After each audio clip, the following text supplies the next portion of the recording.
Wait, who? Hello? Excuse me. Who turned off summer? Hello? Is it August already? All right, friends. Hey, I'm Peter Bowden. I'm so glad you're here for this session on rebuilding and relaunching programs for the fall in our congregations. Take a moment now, if you're watching live, and say in the chat where you tuning in from, your location, and also your role. I love knowing who's tuning in. So I know we have some friends from Boston. Who else is here? And I'll just tell you, I've had a bumpy start to August. Went and visited family out west, Washington State, where my mother, one of my mother's stepmother, is dealing with brain cancer. So a little bump there. I'm coming back to work mid-August instead of August 1st. So those of you are like, where's Peter been? It's been dealing with family, but now I'm good to go. All right, so in this session, I want to talk specifically about what are some strategies that we can use to rebuild programs, especially in so many of our congregations that have really had things collapse over the course of the pandemic, budget cuts, various reasons, where programs that we once had, which were stable, things changed and now there's nothing, or maybe just smaller than previously, and you need to do some rebuilding. So thank you to people tuning in from Arizona, more Massachusetts, Connecticut. Glad you're here. And if this is your first time checking out one of my live strategy sessions, just say new in the comment. So the few areas that I want to use for examples for building programs is children, youth and family ministry, those programs, talk about young adults, and then also want to talk about building community as a whole for your congregation, critical today, and using small group approaches and some other larger connecting event strategies to support that. Now, for you specifically, what are the areas that you're looking to really rebuild, grow, strengthen in your congregation this year? Let me know in the chat. And after the fact, if you're watching the replay, you can comment. All right, so I monitor the comments all the time. I think the place where I want to start is that for a lot of our congregations, the size of our communities drastically shrunk during the pandemic. A lot of responsibility for programming fell to staff or a smaller number of volunteers. And we really lost a lot of the core community, the volunteers that powered our programs. And so when we think about like, oh, how do we get this new program, say a new religious education or family program going, a new young adult program, or anything in our congregations, like how do we make this happen? Underlying a lot of it is that we have not enough volunteers, there's burnout, and our systems are needing to rebuild. So we really need to be mindful that as I'm talking to staff teams, because I do individual staff team strategy sessions, one thing that comes up is a lot of congregations are really holding on to where they were in the models that they had beforehand. Say, we have this kind of program, lots of classes, various things. They want to get back to that without necessarily going through a core rebuilding process, which includes community building, like some core community building. I'll speak to some specific growth strategies for young adult programming, families, etc. in a second. But I want you to think about, as you move forward, how can you anchor your approach? And in your leadership meetings, I'd encourage you to talk about this in starting with connection and community. And how do you take people who come into contact with your congregation, including existing members and friends, and really take charge of actively facilitating community building and helping those people get to know each other in a world where there aren't as many ways, or there are more challenges and obstacles for people organically on their own without your help getting to know each other. So if you think about like, all right, we're asking people to volunteer and they're not showing up. They're not saying yes. Well, I see people, and I've talked to a lot of leaders about the people they're trying to connect with and get to volunteer to help lead that program. With those people, they're not really connected. They don't feel like they have friends in the congregation. They don't feel like they are really part of it. It's like they're showing up, they have a need, and like before they're being served, they're being asked to help. And it's like for them, like, wait, I'm not ready for that. So how do we address that? I think one of the best things we can do is take your existing programs. Like I know of it, short on staff, short on budget, short on energy, all these things. What else are we missing? If you're short on something, you want to let me know in the chat, go ahead. Take the existing flow and programming of your congregation. Gathering, say on Sundays, morning worship, like Sunday morning worship, or whenever you gather. I have some evening congregations joining us or in touch with me. Take that, including coffee hour, like all the core things you do, and think like, all right, how can we build into that some core community building so that if you show up to our primary offerings, just like services, coffee hour, just start there. How do we intentionally build community during that time? So if you have people gathering, say on Zoom and in your sanctuary for weekly services, I would drop in more intentional opportunities where the people in that room, you're giving them an opportunity to connect with each other. And even if it's just speaking to someone right next to them, to share like a deep, like answer a real question. Like take your service, make more time for actual conversation and reflection in those services so that it's hard for people to participate in your Sunday services and not deepen in relationship through conversation and sharing with the people around them. Also, in coffee hour or fellowship, whatever you call it after your services, that we can do more to say like, all right, we are going to take not every time, but it could be monthly. It could be, if you have the space, a certain part of your fellowship time. We're actually right in your fellowship time, giving people an opportunity to dive into small groups and go into, some congregations call this worship sharing circles or a talk back or some time where like those interested could talk about the service. And those end up being like one tiny little small group. I'd say like bring into your fellowship, and this could be Zoom breakout groups too, connecting time so that like when you go to your people go to your congregation, they're participating in the service, but you actually get to talk to someone near. Like you're actually having human interaction, building relationships. You go to coffee hour, fellowship hour, and there's regular time where on the theme that we're talking about, people are gathering at tables, in circles, and there's just constantly structure to bring people into a relationship. And so what that's going to do is we're moving from people being like interacting, showing up on Sundays or whenever you're gathering, and like say being a participant, but like really kind of taking in what your service is offering, to being an active, more conversation participant. And so that's something you can do without any more budget, any more staffing. It's really a philosophical or strategy approach that's like, oh, for us to thrive in today's world, we need to do more to help everyone connect. Now, let's talk. And do you have questions about that? Feel free to drop in the chat.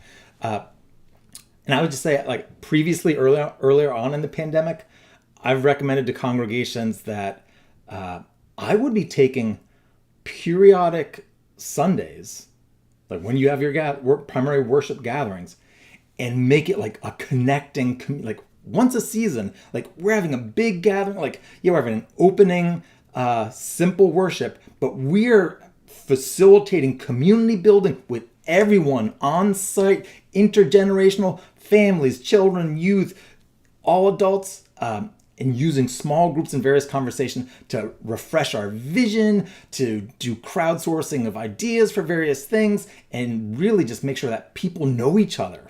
And like quarterly, change the whole model, and then promote the heck out of that as an amazing time for anyone who's been, say, drifted away, that you have this amazing, special connecting event. Now, let's talk. Do you want to do young adults first? Or families first? Let's do young adults, then I'll get to families.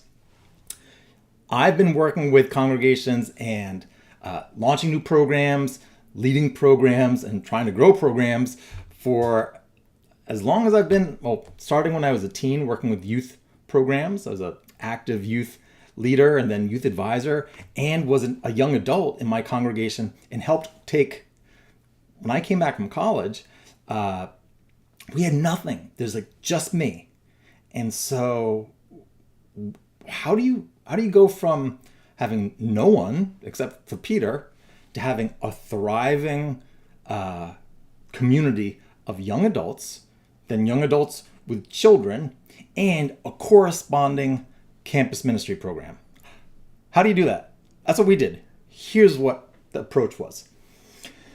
And this applies to almost any congregational program you want to start.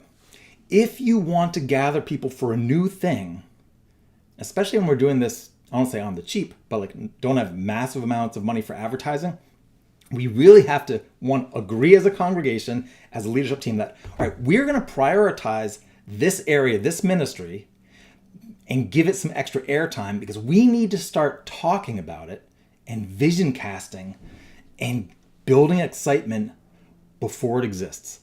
All right. Before you have this thing, we need to be telling people about it. So here's how we did it. This is at my home congregation in Providence, Rhode Island. We said, all right, and I was working with our amazing religious educator, Kathy Sagal, if somebody, can you guys hear me? Let me know if you can hear me all right in the chat. Someone said we're having trouble hearing. Give me a thumbs up, comment in the chat. Can you hear me? Any issues? Can someone say yes if you can hear me? Well, all right. Kathy, Anne, if you try refreshing your browser, that might help. And anyone else, if you can't hear, I'll repost this. I'm recording it live on my computer as well. So if there's a glitch, then we'll post a full version. All right. I guess people can hear you. Thank you. All right. Now, how did we do this in Providence?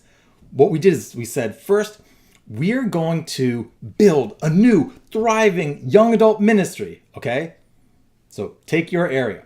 Then we said, they're always, we'd have me, but then a young adult would come through, and after they came through the congregation, I would say leading the youth group at the time, and so I didn't get to see them. And you're like, what happened when this Sunday, one person comes through, sees no other young adults, they're gone. And then the next week, there were two young adults and nobody knew what to tell them. And I wasn't in the room because I was leading a program. Gone.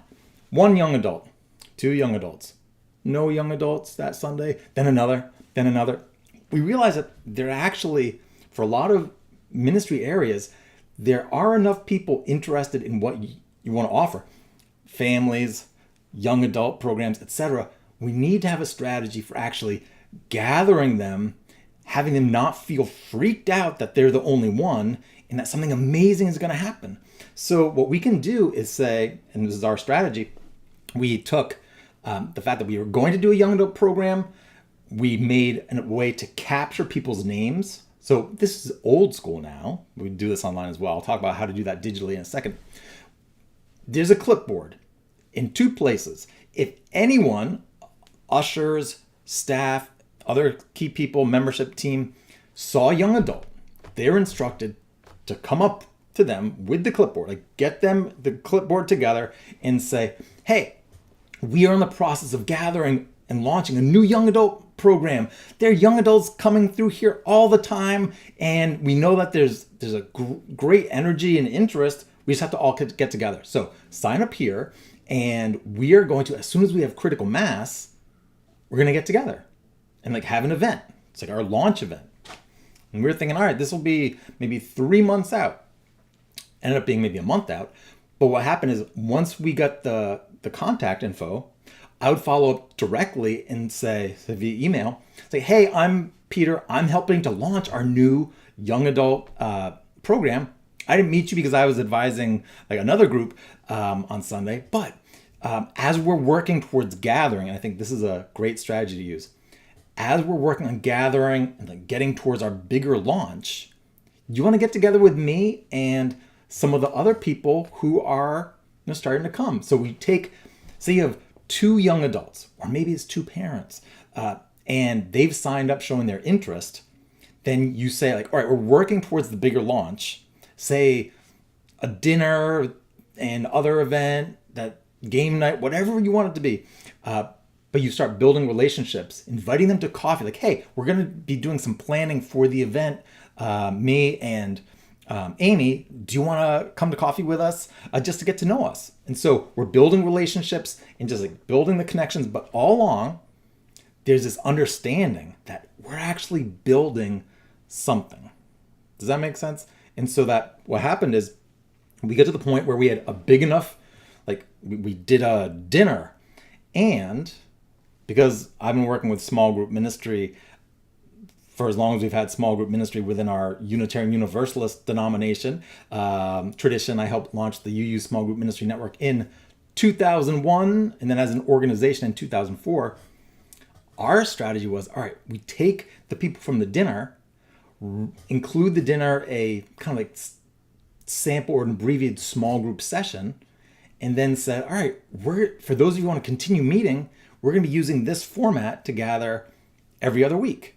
And then when we're not doing our small group session, we are going to do other fun events. And so we started a young adult small group, similar to our adult small group ministry. And like that, we had a baseline of programming. And from that small group, first it was 6 people, then a couple weeks later it was 8, and we kept adding them.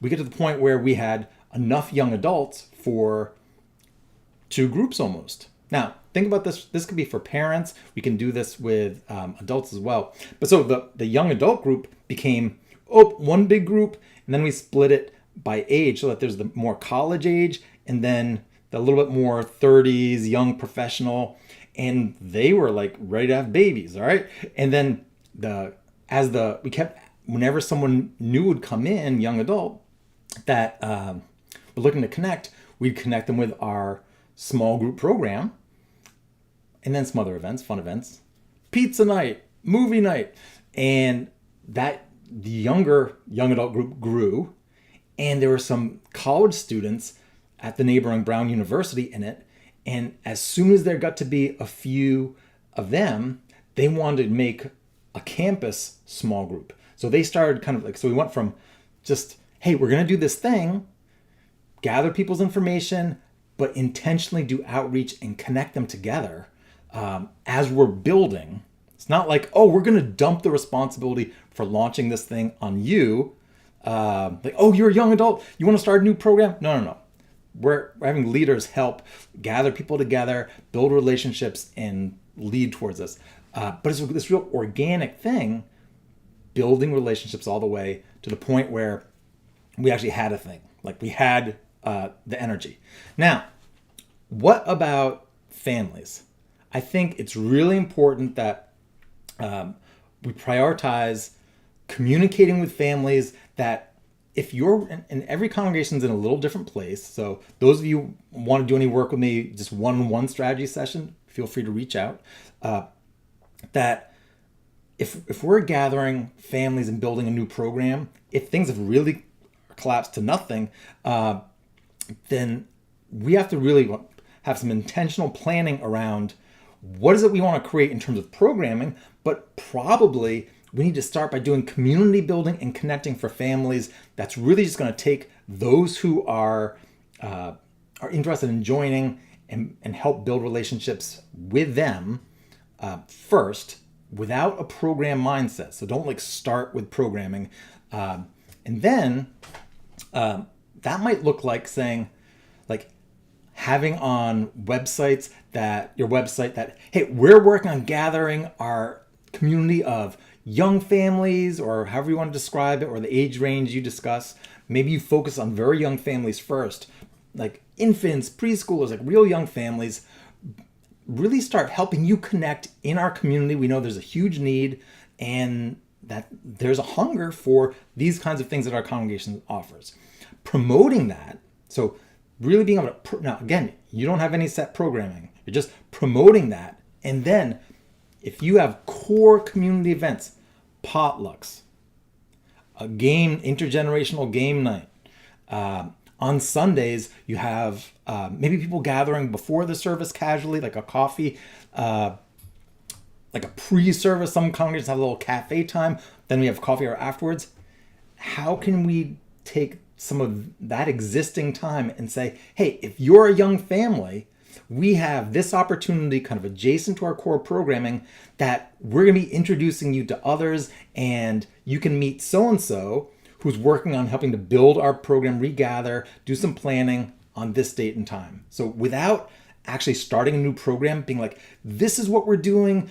And then again, around our existing programs, create, like, say, in coffee hour, saying, we have a table set up for young families. We're going to be gathering, new families. We're going to be gathering in our coffee hour, following the service, and really promoting that. And so just imagine that across your communication channels, and also from the pulpit, in your live streams, in your video recordings, podcasts, whatever you do, that we're constantly, for a period of time, say this fall, talking about connecting new families, and that we have these regular events to help people connect, that we can start like having people be like, whoa, we actually have their young adults or their families, and bring this real energy around gathering for that specific group.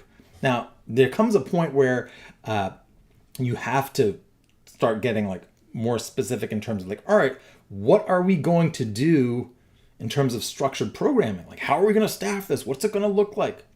Right there, I say, like, you know what? You'd be best served by putting a lot of energy into bringing people together around a specific event, say like an event for new families, maybe collecting information and ideas from them, kind of working up towards that, and then really focusing on community building in that event, vision casting for what like a thriving community for them would look like, and really work towards, think of it like, people often say, people support the programs they help design. Now, I started by saying, this live stream saying, people don't want you to be like, oh, you're a new family. You want to lead our new children's ministry, or you want to lead a class? No. They don't. But if you actually help connect them with a bunch of other families, and you actually organize people and like, oh, we want to do game nights and movie nights and go to protests together, and all of a sudden, without too much energy, you have a jamming group of 20 adults and their kids doing life together through your church, your congregation. They may then be like, you know what? We would really love to have this kind of childcare, this program. We need like our, those of us who like our community, this community of families, we need our whole lives, sexuality education. And you know what?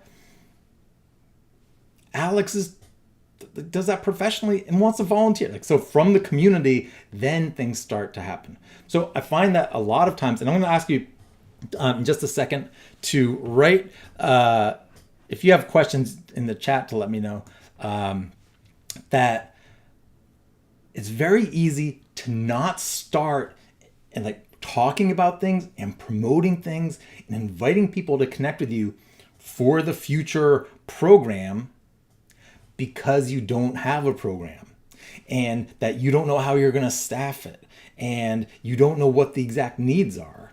And so I think we have the ability to, if you have core leaders who are willing to host some gatherings, facilitate conversation, and really care for people in that age group, that you can do some, like, share that vision, start gathering people, and really move towards bringing people into your congregation, because it's clear that you're doing something in that area, and more organically, with them in collaboration, start building a program. So now I want to pause and just take a second and share any questions you have for me at this point. I just want to grab one thing and then we'll continue. So questions in the chat.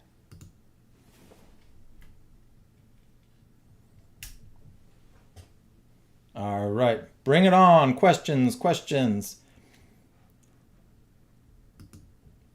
Everyone's like, yes, good. We're good to go. All right, now let's talk digital. When it comes to like, how do you do this more online? Important to note, we have amazing tools in terms of advertising, like with Facebook. So I've been helping congregations in my area, in the greater Boston area, start experimenting more with using video content and advertising, inviting people to specific events. And for very little money, we can get a video in front of people who are, say you have a congregation's Facebook page with 200 people, 500, 100, whatever it is. If you make a video saying, hey, we are, I'm so-and-so from this congregation, we are working to help all of the young adults or young families, parents, etc., who care about X, Y, and Z in our area, connect, meet each other, and really raise our children together in a supportive community, that you can promote that to people in your area, say within so many miles of your zip code, or in your zip code. I think on Facebook it's now like within 10 miles of where you are, and say, show this to everyone who likes our page and people who look like that. So Facebook's going to be like, all right, here's 100, 200 people, whatever you have on your Facebook page. And they'll say like, all right, if this is what your community is like and you want more people like that to see it, we know who they are. So Facebook is just going to show people like, oh, here's 50 more Unitarian Universalists or whatever your denomination is, your tradition, little multi-faith here, my audience. But they can show your content to these people. It's like amazing outreach. What does it cost? So the last campaign I was working on, did a video talking about a congregation getting back into the sanctuary after it being closed for a while, like both pandemic and construction issues. And they want everyone who already was connected to the Facebook page, people who drifted away, to know about it. And then others in the area, ended up being around $1 a click for people to go to from their Facebook ad to the congregation's website. There's more information about the upcoming regathering. So when you think about like, that's not a lot of money to reach someone who's just like your existing core community. So I just want you to know that for not that much money, we can reach people. And it's good to think about, all right, if we're having challenges, we really like financial challenges, growth challenges, we need to rebuild. It's time to make sure you have some advertising budget, because that's core to getting on people's radars today. I know a lot of congregations where if something needs to be improved in a certain building area, like there's money for that, like there's money for this. Certain committees, like there's always money for what they need. Well, time to make sure we have some advertising. Now, I wanted to share kind of a digital approach to using a clipboard. Today, people are not sure what your congregation is about. They're not necessarily going to come and hang around your sanctuary to see if there are any young adults. They're going to be looking at your website and being like, I'm not too sure. And if there isn't anything clearly, say, for young adults, or maybe it's for families, are they going to show up for you to connect with them in person? Probably not. What can we do?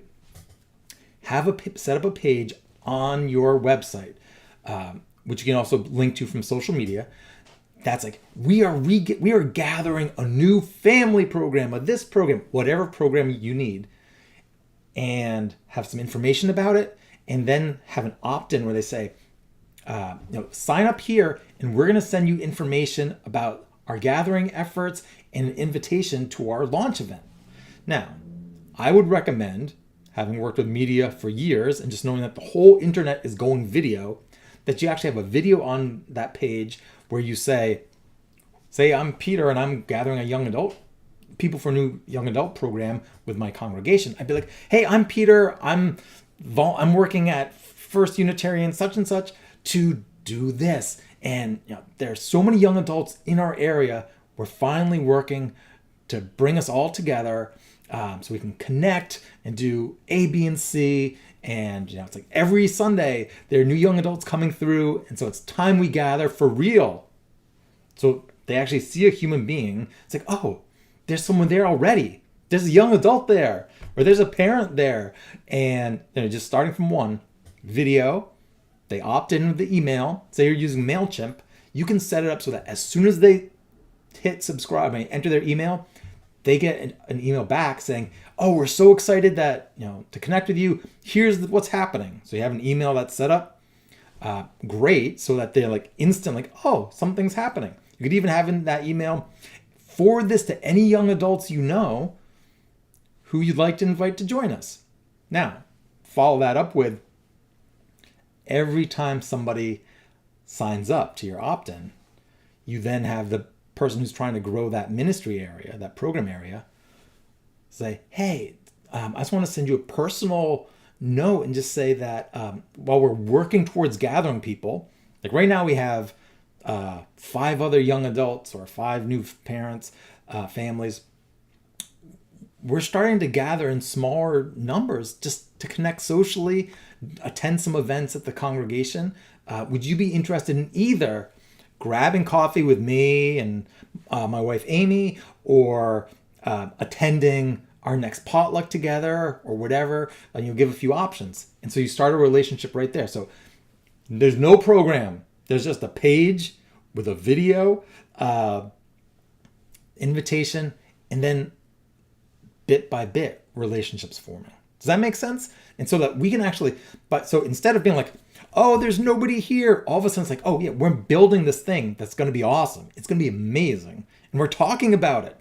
Our new minister is even talking about it from the pulpit. I'm so excited. We keep having new families or young adults in our community signing up for what's going to be our launch sometime next month. Amazing. All right, and so we're building relationship. Does that help? Questions? Now, advertising, I say, like, if you set up that kind of opt-in page, whether it's for families or young adult programs, you can then use that link, that video and link, and use it as a Facebook ad. And there you go. All of a sudden, actively like, oh, so many dollars, $50 over the next month. I mean, do you have that budget? It'd be great to have that budget. All right, other questions. I'm just going to look at my my old school index cards. All right, that's some of the core things I wanted to talk about. I want to end on a small group note. If your congregation does not have a jam and small group ministry program, I would highly, highly recommend that you start prioritizing.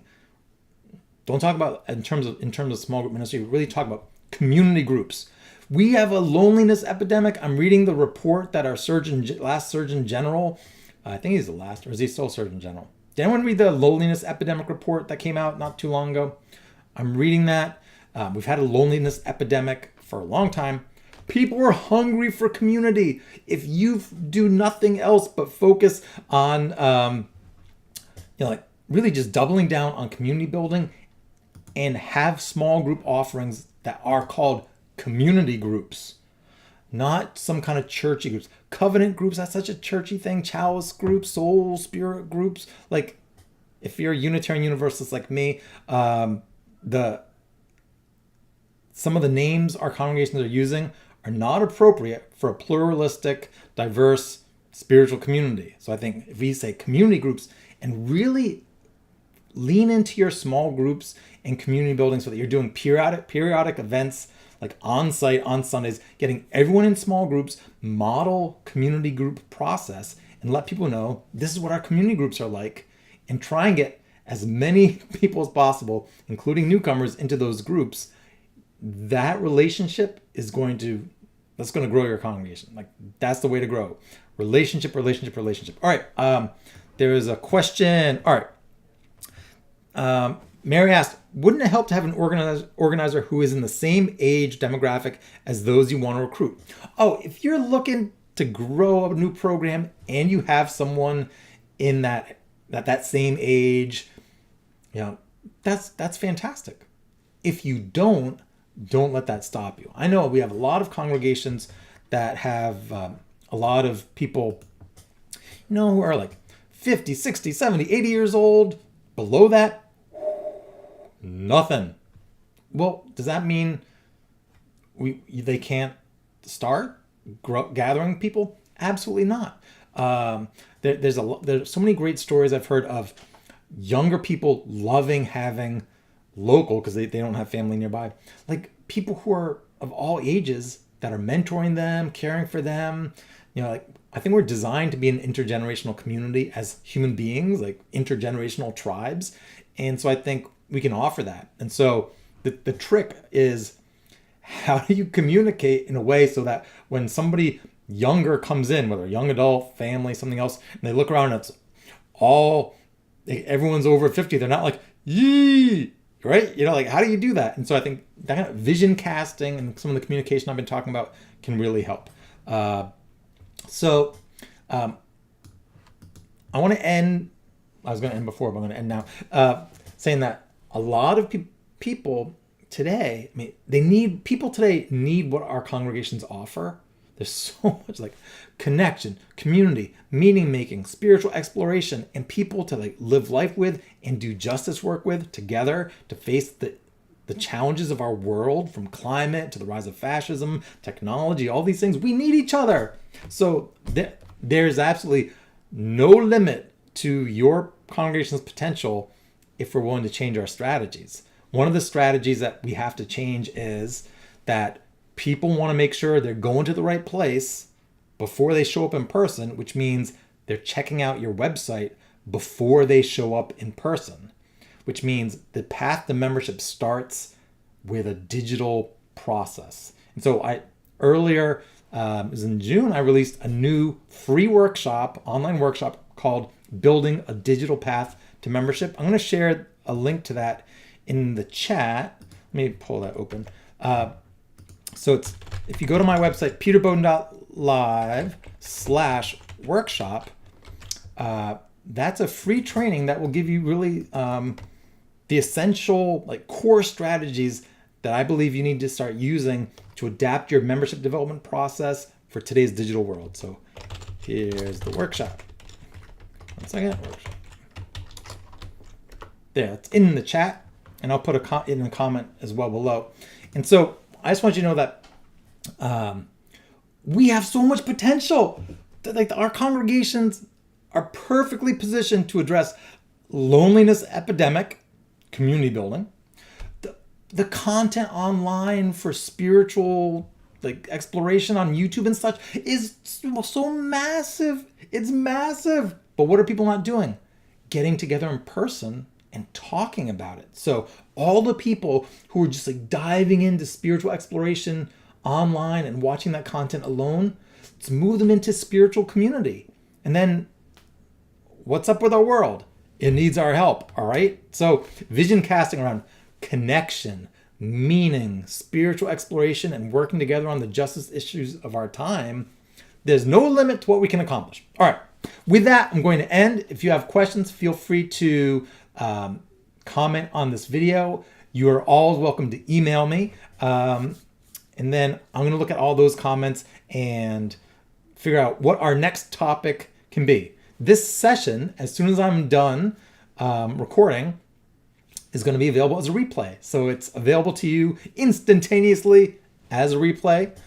Just as we move forward into the fall, I'm going to be doing just regular weekly live streams like this. And I usually base the topic on what are the conversations that I'm having both with the teams that I'm working with.